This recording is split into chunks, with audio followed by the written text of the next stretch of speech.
Hey, so what's up, guys? I'm back with another video. I'm sorry if I haven't been uploading much, but let's just start. This is known as Fear Me, and I've played this game before. So apparently, you kind of have to follow some good options. This is basically a VN game, visual novel game. Another like choice is one.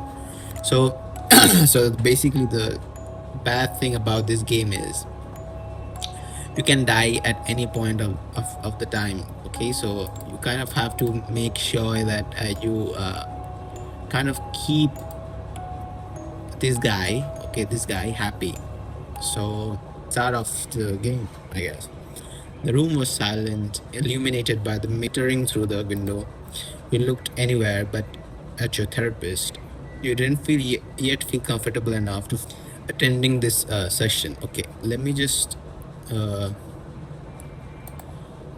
text speed. I will say like, all right.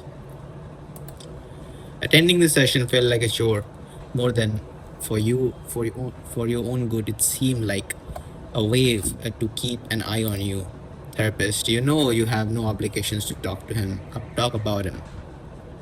So him is basically that guy who was in the front screen, and the therapist watched you patiently, leaning calmly against the back of his armchair. You can talk about whatever you want. You scuffled, ironically offering no reply.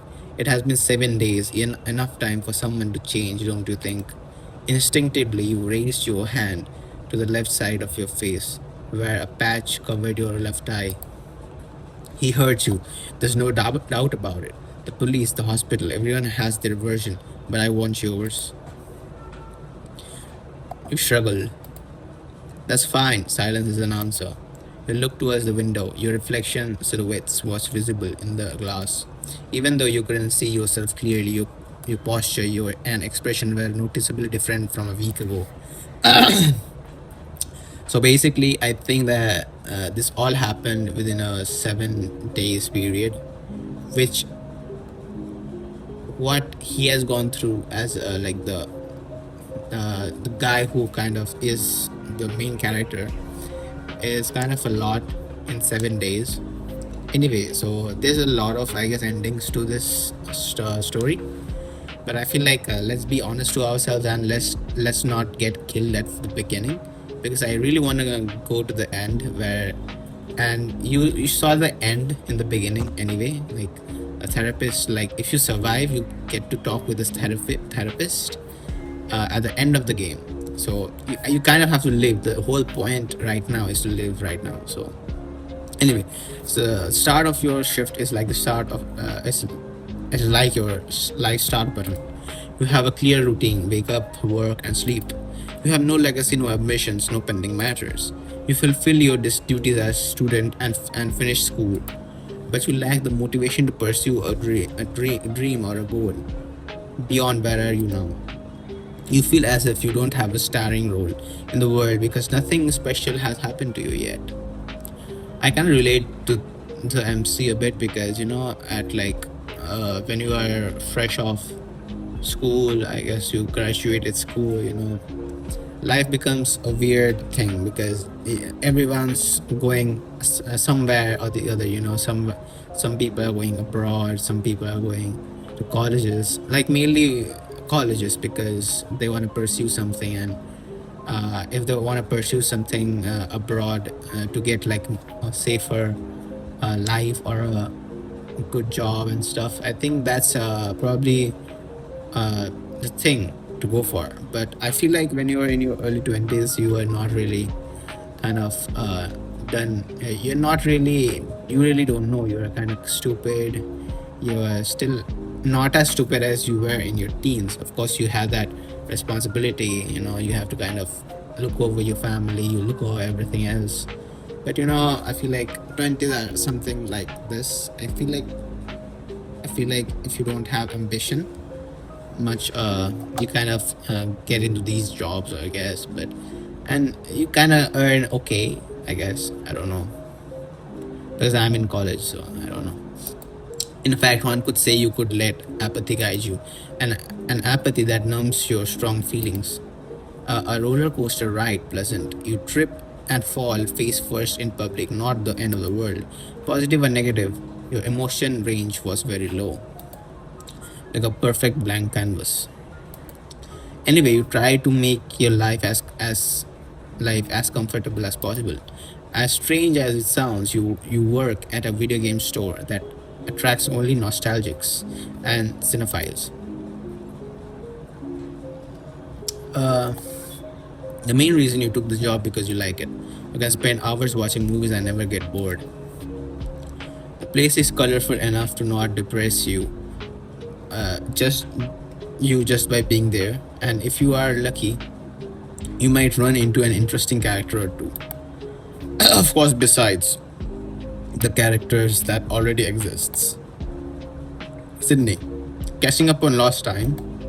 For a moment, I thought you wouldn't come. Sydney, your co-worker, she's not very good at her job. She's saying a lot since being an attendant at a time lost store doesn't require much effort, but she is the owner's daughter. So, I guess Sydney is the character which kind of doesn't have like a side character. It's like she doesn't have too much of a place in this game, but she is a really good friend, and I feel like she is alright as a side character, maybe a 5 out of 10, you know. Your other full-time employee and you do well. You two don't get along great, but not terribly. You tolerate each other. Where's your badge? Instinctively you reached for your neck, and indeed your employee badge wasn't there. It's strange, but I feel like I can't say your name without your badge. Sydney struggled and retreated into the back room with a box full of movies. Somehow, what she said made sense. It was as if you couldn't remember your own name unless it was written right in front of you. As if names only existed if someone else spoke them aloud. Alright, let me get some water. As if only names only existed if someone else spoke them aloud. Well, if you remembered, taking it out of your things when you arrived, so it was most likely still in store. So let's get our badge. We leaned down to try and get better look at the floor, hoping a badge was there. A badge was some around somewhere. You moved down the small aisle, determined past shelves packed with horror and thriller movies, until you spotted your unmistakable piece of plastic, almost at the end of the aisle. You were reaching for your badge, but a white hand got there first, slowly picking up the plastic piece. So here's our another main character. It's not a main character, but it's basically the villain or the of this game. All right, because he, as you can see, he is pretty much looks like a ghost, and he kind of is. But I feel like he is the main villain. You have to kind of he can basically kill you at any point of time if you kind of answer some things wrong. So you kind of have to be aware of him, like be wary of him. Yeah.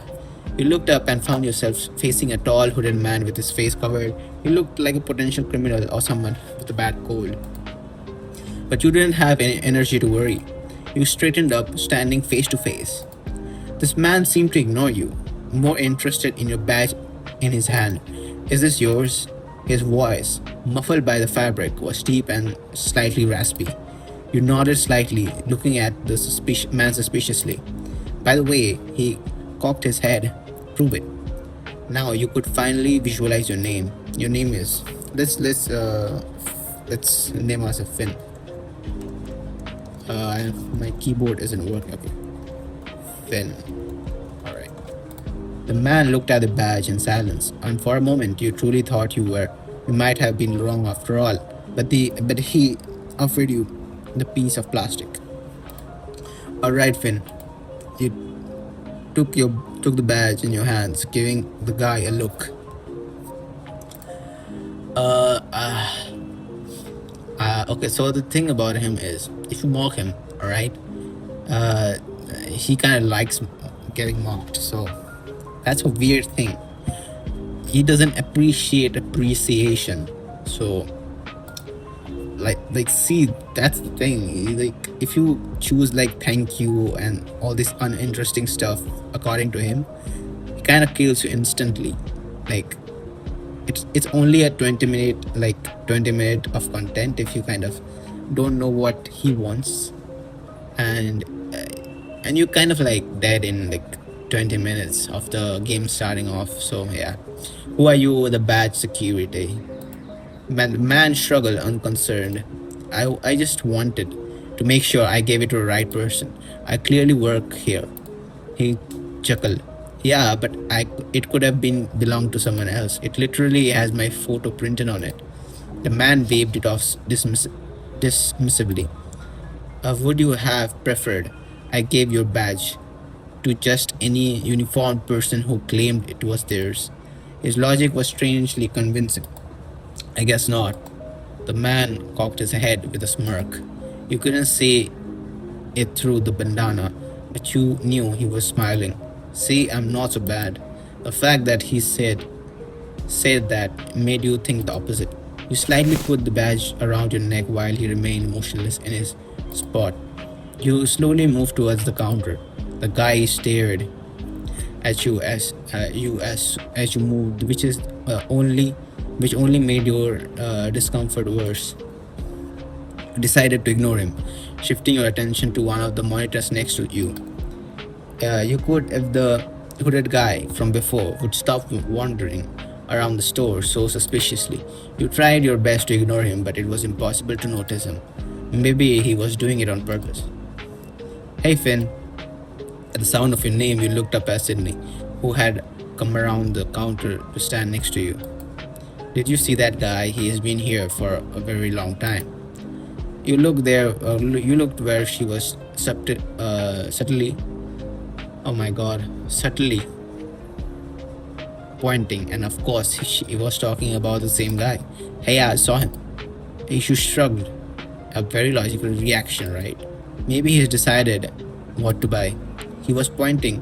Just a weird. He was probably a weirdo. You did see once, but no big deal.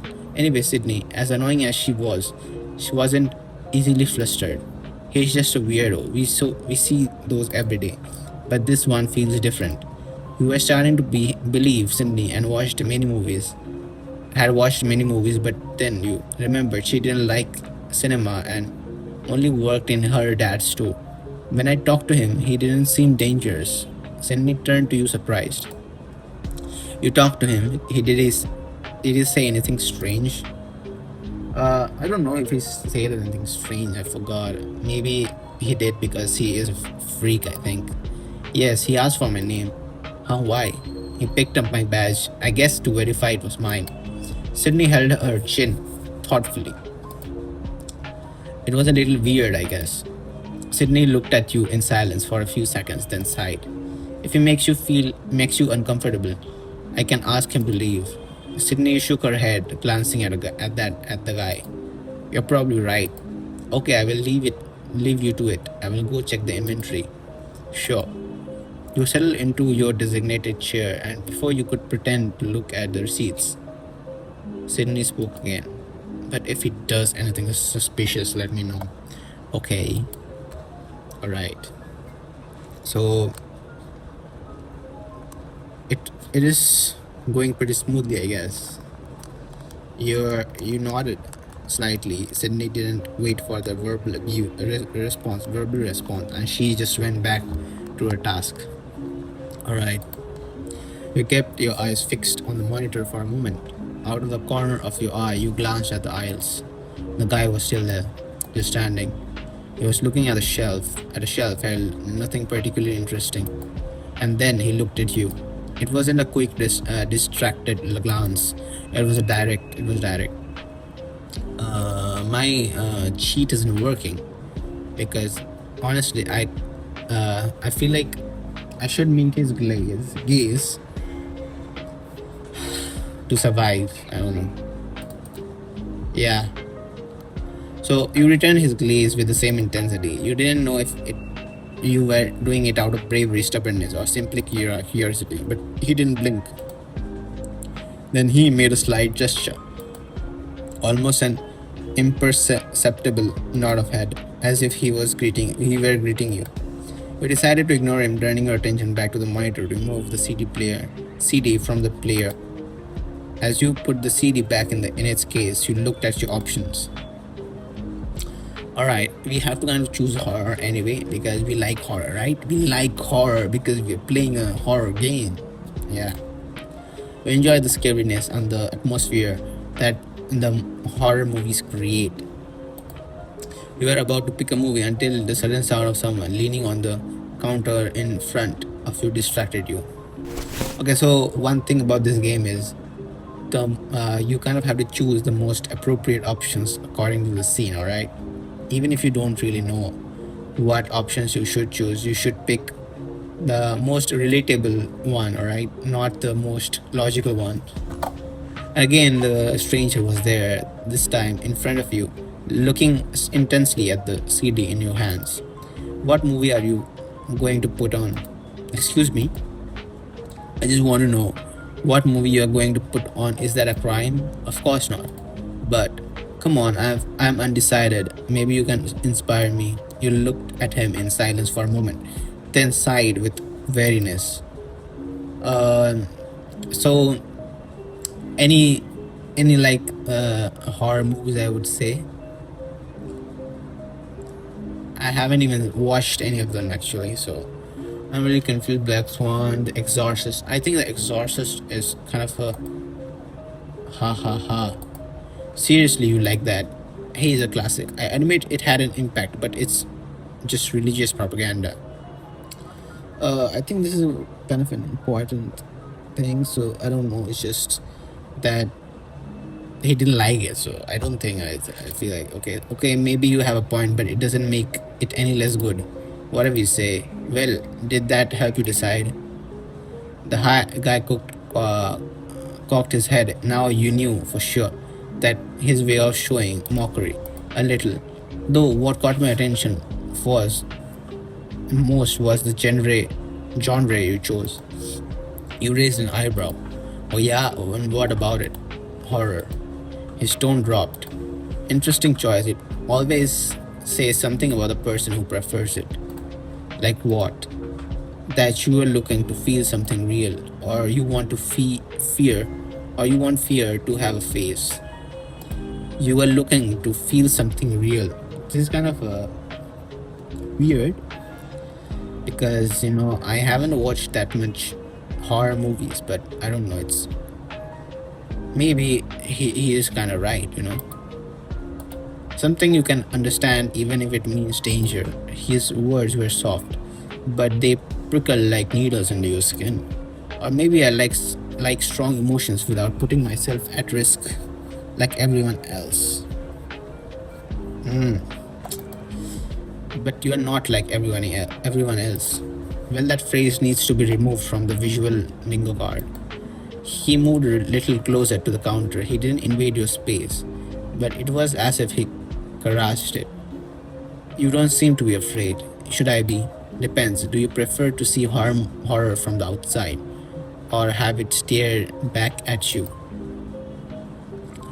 I'll go with them because we have nothing else to do anyway. So I guess it depends on how pretty the face of the horror is.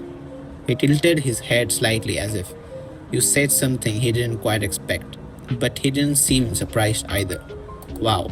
Keep in mind that sometimes pretty things bite too. Yeah, pretty things do bite. That's life experience. Damn. He glanced at the shelves for a second, as if looking for something, but it was oblivious. He wasn't. He's basically a creep anyway, so he isn't looking for anything anyways. So whatever. Or maybe you just like being bitten. Who knows?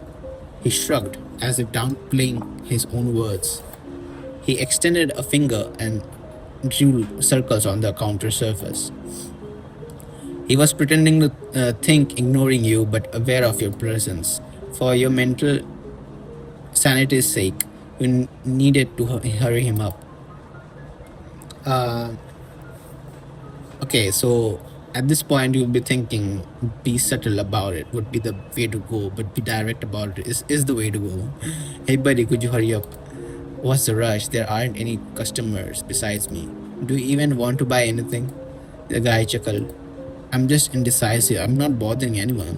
You glanced back, searching for Sydney, just to feel some security that you weren't on your own. But unfortunately, you didn't see her anywhere. Then, without you asking, he reached a hand over the counter. I'm Jeff. I think it's time we formally introduce ourselves. Don't you think, Finn? Your gaze dropped to his hand. High five him, take his hand. Wait, what? Your gaze dropped to his hand. I think I will make a high five because the obvious one isn't the one. Jeff, Finn. Jeff laughed loudly, drawing the attention of a few remaining customers in the store. You couldn't help it, but you also laughed at your own action. Hey, don't exaggerate it. They're watching us. Why? Are you embarrassed for them to see you? It's not that you are bothering the customers. Yeah, right. I didn't take you for someone who did easily get embarrassed. As someone who works in the store, you should convince the customer to buy as much as possible. But sometimes something told you Jeff would take his too sweet time. You watched him in silence for a few seconds, observing his thoughtful posture. If he was insistent on prolonging the interaction, you were allowed to make him uncomfortable too, right? Um, what's up with the bandana? What do you do for work? Are you single? Why do you want to know?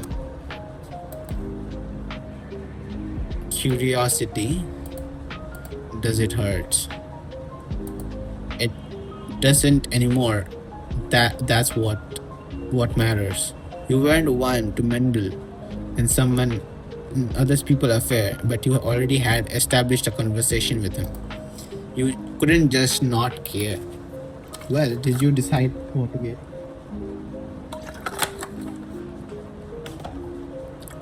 Did you decide what to get?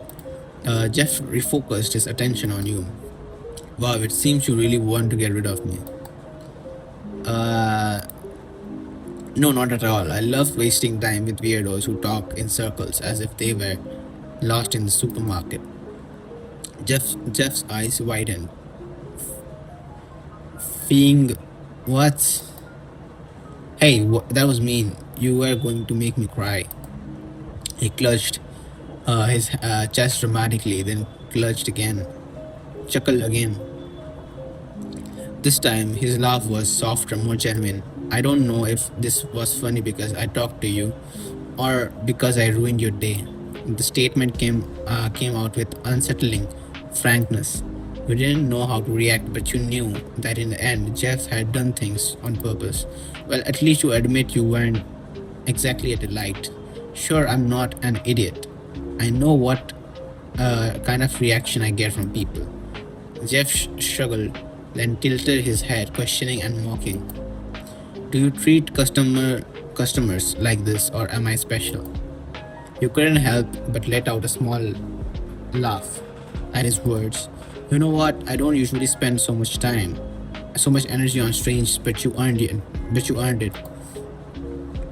Jeff straightened up suddenly, pleased as if he did been told he achieved a great feat.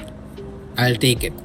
For a moment you thought Jeff meant he appreciated your words, until you noticed his eyes were fixed on the movie you had chosen to put in the player.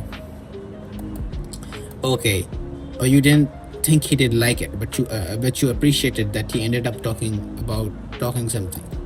Despite doing your job well, you didn't feel much satisfaction. Thanks for shopping with us. Jeff nodded, taking the movie in his bag and heading for the exit.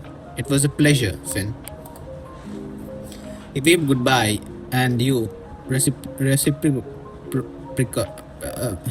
reciprocated with your own hand, though not as enthusiastically as his. Well, you managed to sell something to the weirdo of the day. To the weirdo of the day. It was an accomplishment after all. Your workday was over. All in all, it was quiet. Night had fallen, but there was no reason to worry since you lived a few blocks away. Some things were just convenient like that. This week, it was Sydney's turn to close his store. Since you two almost had the same position, you decided that closing duties would be by turns. So you had your things ready to go home. Are you going to be okay? Sure, why wouldn't I be? That guy seemed a bit fixated on you. Fixated on you. You scuffled ironically. Come on me? Yeah, I get it. I don't get it either. Okay, ouch. But what if he follows you? That's not gonna happen. He left a few hours ago, and there's no way he stayed lurking around here. I don't know. Your danger sensor isn't very accurate. I did say. Danger is subjective. That's not true. Why would you care so much? I thought you hated me. Sydney was surprised by your words. She averted her gaze, playing with the mop handle, handle she had in her hands to clean before closing. I don't hate you. I just think being with you is boring. Yeah, well, you're not exactly the life of the party.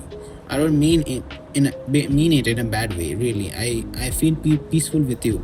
Oh, your disregard for everything could be tiresome, but it was also comforting, in a way. You scratched your head, not knowing how to react to Sydney's words. She had never said anything nice to you until now. Sydney cleared her throat, looked away with an embarrassed grimace. What I mean is, I don't want anything bad to happen to you. You took a step towards her and placed your hand on her shoulder, smiling calmly. I'll be fine. Just because something weird happened doesn't mean the universe has decided to turn against me. You shared a final goodbye, a farewell gesture, before you closed the door behind you. The store sign indicated it was closed, and you sighed, feeling the weight of adult life. In the capitalist world, lift a little from your shoulders. Just a little. It was a part of your routine saying goodbye to Sydney and finally going home. You'd lived on your own since you started working, so you had no extra responsibilities to worry about, which gave you space to focus on your own needs. It wasn't an extraordinary life, but it was functional. You worked during the week, earned enough money for rent and bills, and rested on the weekends. Even though the street was well lit, the atmosphere remained gloomy, and as you walked towards your apartment, it had always been like this. Nothing to fear, right? Honestly, the environment doesn't seem very comforting either, so there's always something to fear, right, in this game. It was then that you felt your arm being pulled violently to one side. Maybe you should have been more alert. You were dragged into an alley beside the street. It was slightly darker, but streetlight nearby allowed you to distinguish what was in front of you. Since the sudden action disoriented you, you were slow to react. Or the sound of slightly as the sound of slight blow to either of your head interrupted you, and you realized that the person who had cornered you against the brick wall and you realized the person had cornered you against the brick wall behind you. You glanced at the other person's arm, a familiar white sleeve covering an arm reaching from your blind spot. You grew tired of the suspense and finally looked up at the person who had cornered you. You had an idea who might it be. Did you see that? Did you see that? Like his face, this crazy. Jeff. Finn, we meet again. Uncertainty filled you at the sight of a white scarred face. Jeff had removed his hood and bandana, revealing his face.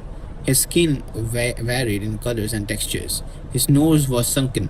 His milky blue eyes were deep set in dark circles, and you were certain you hadn't seen him blink once. But what caught your attention the most was the scar that man that ran across his mouth. It didn't look like a clean cut, and the way it disorientated his expression sent a shiver down your spine. You assumed his face would have imperfections he did want to hide to avoid stares from strangers. But considering the bizarre situation, it wasn't surprising. Jeff, certainly you were at a disadvantage here, so you tried to think of ways to turn the tables. Wow, who would have thought at night alone, someone alone, gloomy alley, a classic. Jeff chuckled at your sarcasm. You didn't drop the act, huh? Oh my god, shit got real, man. Then he pulled a knife from his hoodie pocket. Now, make sure you give me a good show. His voice was raspy, accelerated, with anxious tone. He seemed impatient. A show. Fear is quite exquisite. He whispered almost poetically, leaning towards you, his breath grazing your face. Hey, no offense, but your whole approach feels very cliche. Jeff tilted his head to the side. You would have sworn it was his equivalent of raising an eyebrow, if he had eyebrows. This wasn't a time for jokes, don't you think? This isn't this isn't the time for jokes, don't you think? Well, yeah, I don't really know what motivated you to attack me. I thought we were getting along. Jeff,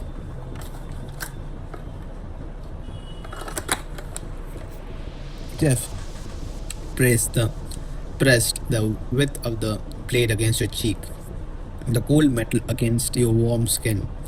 Are you asking what makes you special?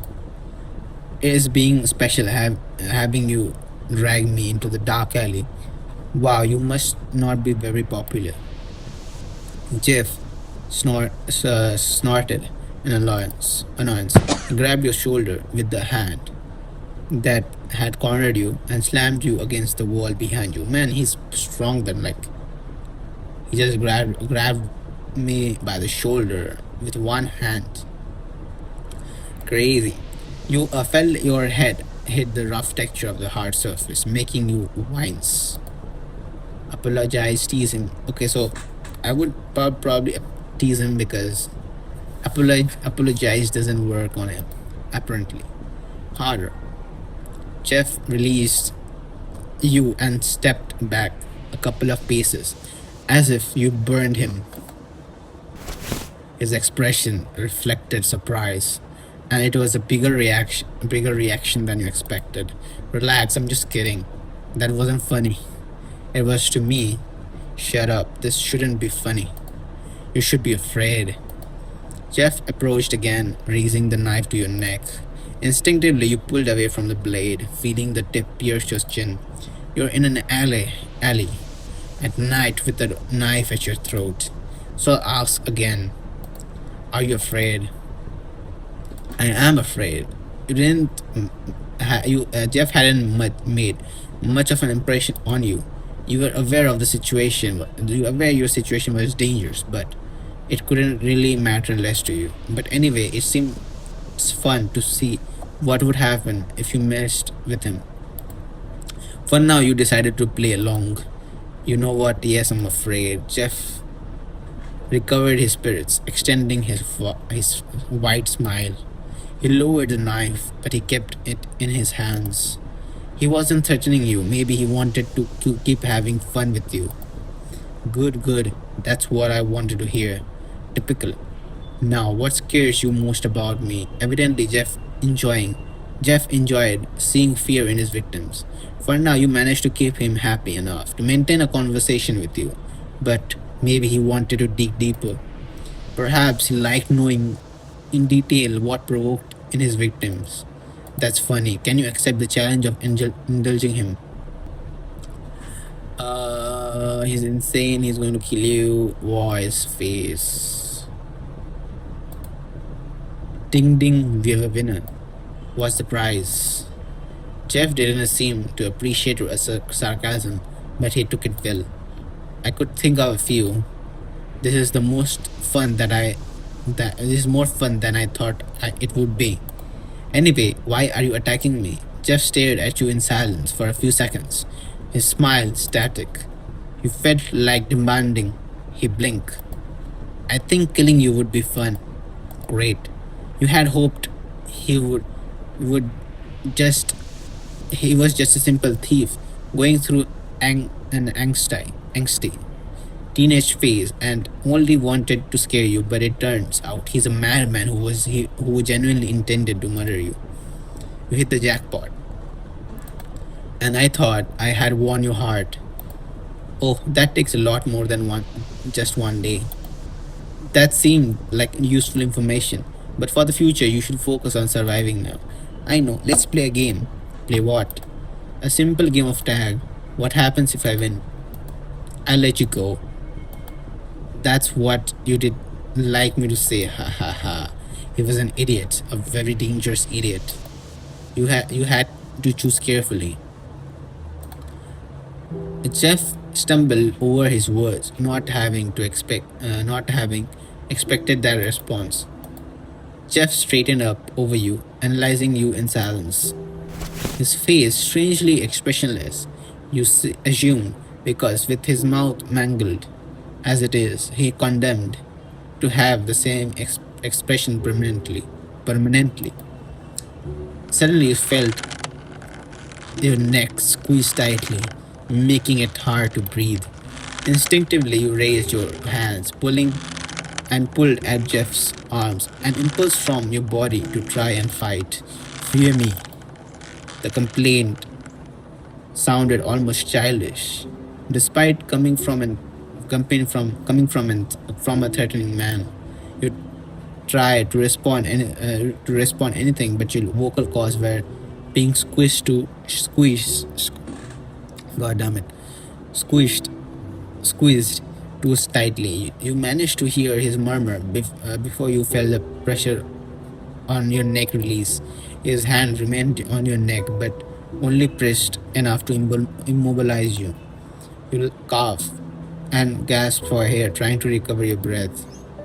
But you realize Jeff was again almost on top of you, knife in his hand. I think you'll die right now. You felt a pang of pain in your cheek, but it was for an instant. Jeff made a clean cut on your skin, on your left cheek, and you felt the tickle of the thin line of blood running down your jaw. Why aren't you afraid? Jeff examined you in silence as if looking at your reaction, but gave him a satisfying answer. It wasn't it wasn't as if you didn't really feel anything. You recognized the situation was dangerous. Your body knew it was from the strong pounding of your heart, but as if it has been from the start, you didn't care. He wanted you to fear him, but since he was threatening your life and you didn't truly care about dying, consequently, you didn't fear him. I would say give up because I don't know, like, I feel like he would really like it for me to give up, but I feel like uh, I can't defy him. Like, I really want to defy him, but I feel like giving up right now. You lowered your gaze, but not out of fear, rather out of weariness. Why would you leave behind? What would you leave behind if you died? Not much, so you don't care anymore. I'm sorry, Jeff, but I don't have fear to give you. Jeff remained silent for a second until you noticed his smile subtly widen. He slowly leaned towards you and licked your wounded cheek. wiping away the line of blood. His breath brushed against your skin, warm and damp. The touch of his tongue burned on the wound, making you hiss. You could accept him licking you. He was just being weird. But you couldn't shake off what he wanted to tell you with that action. Lick me, how romantic, I'm melting. Maybe if you tease him enough, he will leave you alone. You had to try. Jeff growled through gritted teeth, slamming you against the brick wall again. You let out a uh, groan of pain from the impact. Why don't you fear me? I don't know what you want me to say, Jeff. Jeff lowered his head, seemingly disappointed. You glanced around hesitantly, not knowing what to do. But then he straightened up again, his wide smile so wide his lips were taut. There's nothing I can do for you if you don't fear death, but I can make you fear me. He raised the knife again, but not to stab you in the vital spot. Instantly, he slowly brought to the tip of your face, level with your left eye. We will do this, Finn. He swallowed hard at the disoriented vision of the knife tip, millimeters from your pupil. I'm going to haunt you every day. Every day I catch you, I'll hurt you, and every time you avoid me, I will back off a little. I'll back off a little. Okay. So this is kind of important because I'm going to haunt you. Every time I catch you, I'll hurt you. I will hurt you, and every time you avoid me, I'll be back. I will back off a little. Jeff's eyes trembled, almost white, like two spotlights in the dark. Wait, you lost the first round. Jeff de- dedicated, pushing his hand forward. The blade dug into the corner of your eye, almost glazing your eyelid. You screamed with all your might until you felt your throat tear. Blood flowed like a little waterfall, and with your sudden body shake, blood splattered. Jeff laughed. Jeff laughed, satisfied with your reaction, and pushed the blade deeper, burying it into the soft flesh of your eyeball. Ah, you choked on your saliva, on the verge of vomiting from unbearable pain. Your hand fell at the at Jeff's chest, but you didn't move him an inch. Jeff violently shook the knife handle, moving it deeper into your eye. He shook the knife a little more and pulled, managing to yank out your eyeball, still connected by veins. What's happening? Is anyone there? Like heavenly bells, you managed to hear the voice of other people coming from nearby, but you no longer had the strength to stand. You left. You collapsed to the ground, your left eye socket bleeding from your raw wound. Your vision was blurry, damaged. There was no way to trust what you saw. You could only focus on what you heard. Remember our game, Finn? Jeff murmured softly, and his voice echoing from behind you. You managed to feel the footsteps of several people heading your way, so you surrendered to exhaustion and pain. They too